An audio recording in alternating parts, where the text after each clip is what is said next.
Do you believe that every person has the ability to choose the right path, the spiritually enlightened path? Absolutely. Absolutely.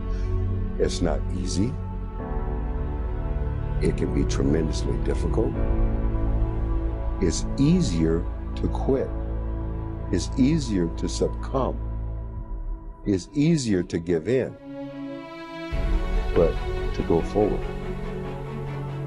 that's tremendously difficult. You have to be bold to do that, to say, no, this is not where I'm going to be. Think about it in your own life. How about you had some area of your life where you raised your standard and your life has never been the same? Maybe at one time in your life you smoked cigarettes, or you did something and you did it for years and you kept trying to change it, and kept telling yourself, I should. And then one day something happened. Something just clicked you over. Something took you over that kind of tipping point.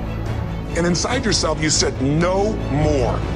It was a very, very different experience, wasn't it? Something inside you shifted. Most people avoid the struggle. Most people go through life avoiding pain. And when you go through life like that, something in you dies.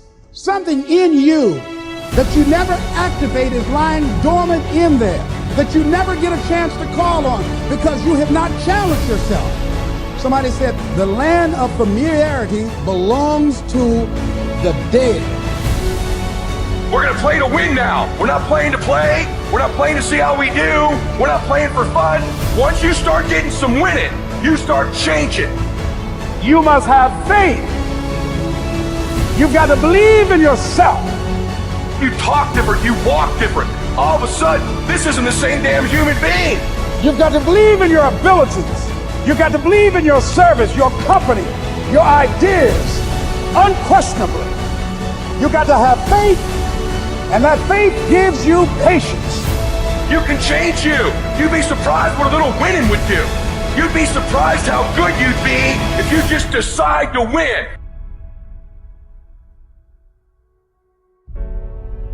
At the end of those kind of days, when you feel good about yourself, self-confidence starts to rise. You know that if you can have this kind of a good day, you can have another one the next day, and those days become the weeks become the months, and the month becomes a powerful year. Self-confidence comes from the lack of neglect. If you will not neglect to do the small daily disciplines, that's where self-confidence comes from. Everyone takes the limits of their own vision for the limits of the world. Arthur Schopenhauer. There is all around you right now the reflections of your world belief. They're so ever present that you don't even see them.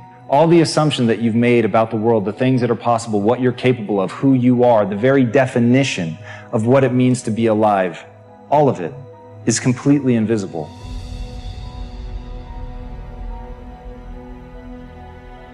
So whenever you feel like your professor or teacher has lost their mind because they're overwhelming you with a workload that seemingly will take up all of your time, I need you to pause and recall the reason why you made the choice to invest your time.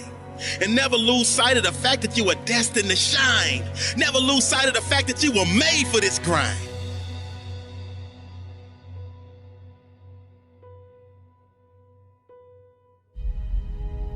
You have to see past limitations and see only potential. You can't be looking at what the chances are that you're going to get through something. You have to know in your heart of hearts, somehow, some way, you have prepared yourself well enough. You will get through this moment. You will find something on the other side.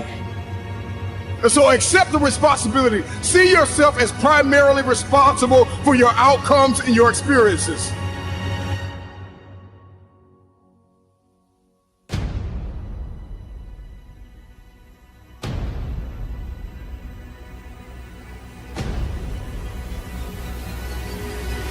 And make no mistake, those limits are self-placed. And for the people that are willing to push that, for people that are willing to go beyond that, for people who understand there are things in this world that they're prepared to die for, and it is the thing that they put at the center of their life. It is the thing that they are living for. But they're not going to stop, and they understand that where the human mind thinks it will break, is far short of where it will actually break. Never lose sight of the fact that no hole is too deep for you to climb up out of. And above all else, your why will never ever allow you to withdraw.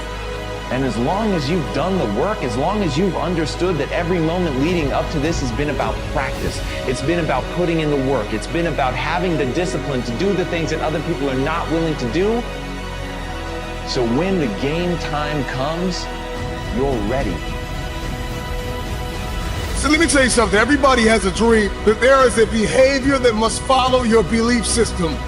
Remember this, behavior follows belief.